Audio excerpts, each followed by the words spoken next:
This was obviously a reject. Okay, that should say Longhorns.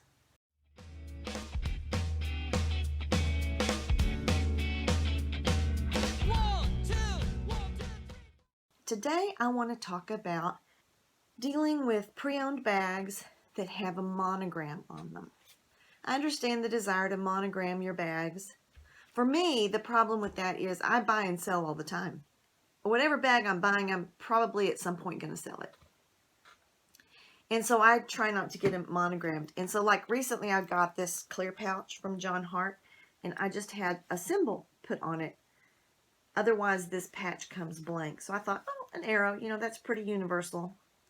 And Jon Hart will change these out for you if you buy an older bag with a different monogram on it. Just because a bag has a monogram doesn't mean you can't make it yours, that you can't deal with it. This is a Madewell bag, and it had a monogram here. And I went through several different ideas on covering this monogram. I decided on this bag, this little, isn't this the cutest thing? I love this little backpack. I wanted it more secure, so I put on, this is just drawer hardware, and it's riveted on through the regular way that the drawer, like how it would attach to the drawer. But then I actually put in a twist latch, and all that hardware is covered up by this. So it's actually a backwards twist latch. Normally these are, you twist them in the front, but I wanted this one to twist in the back because that's more secure. And it all covers up the monogram at the same time. This was obviously a reject. Okay, that should say Longhorns. Okay, it was on this bag, this little cosmetic case. So I got this at a garage sale, and I just removed the obviously misspelled monogram. When you remove the monograms from these Jon Hart bags, it leaves like you can see the stitch marks. On this one and one other one, I actually just made a pouch covering up that monogram scar. Another one that I have that's a Jon Hart bag that came with a monogram, I took the monogram off and I sewed a pocket. Now I used old leather from an old bag that I cut up because it matched the aged worn leather on the Jon Hart bag. So that is how I dealt with that monogram. This is a bag I found at a garage sale, and it's all leather, and I really liked it. There were several things about it I didn't like.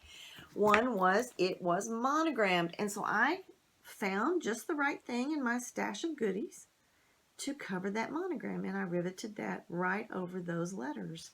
And the other thing was the strap wasn't long enough. It just had this much. This was the strap. So I lengthened it with two add-on pieces. And now it's a crossbody bag, and it works really good. It's my garage sale bag. It just carries my money, my glasses, and my phone. And works really nice. So that's a cool vintage. You can't buy these anymore from Jon Hart. Here's my most recent Jon Hart find. I actually found this today. And that's what gave me the idea to do this video. I almost missed it. I was looking through the bags, and I went back again and looked through the bags again, and there it was the whole time. It was right there. And it had a monogram. I'll put this on here just so you can see sort of what it looked like. It had a monogram there.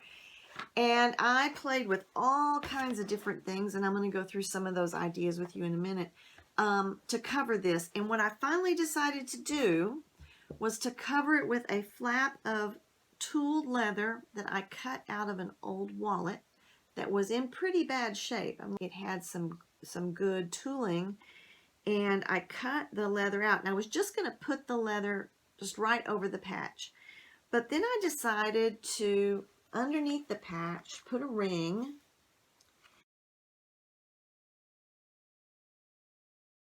That I can hang whatever I want from. And so when it's on there, I could put a tassel. I can put, I don't know, whatever I want on there. So I think that's a pretty good cover up. Something a little different. So how can you cover these up with different things? We're going to play with the one that's messed up here. Okay, pretend it's attached to the bag. I have a pile of things here that could be used to cover up a monogram. One of my favorite go-tos is vintage hardware, and that can cover up a lot of things on a bag. Marks, holes, all kinds of things.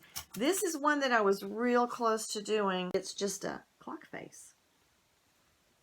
I was a little worried about riveting because enamel, I don't know, but it cracks real easy. I was afraid of cracking it when I hammered that rivet in.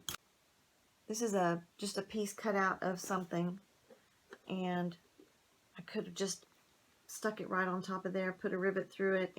This is a label pocket from a drawer, and you could rivet that on, and then you can slip your little label of your own little, whatever word you want, message, your initials, whatever, right in there. A locker tag. Those work really good. There's that one, that locker tag, and then this is a bleacher seat tag. These things are sold at like Hobby Lobby in the metal parts, sort of the scrapbooking area, but they have all kinds of different metal designs on them. Those can cover up those monograms. Here's another label pocket. You can get these at Hobby Lobby. You can put that over that, and then you can put your own in there. Old jewelry parts. And that's a really good cover-up because it's just a blank. It just looks like a piece of purse hardware. You want to match your metal colors, but that kind of thing works. What about old pins? You know, old jewelry. There's a cute little duck-billed platypus.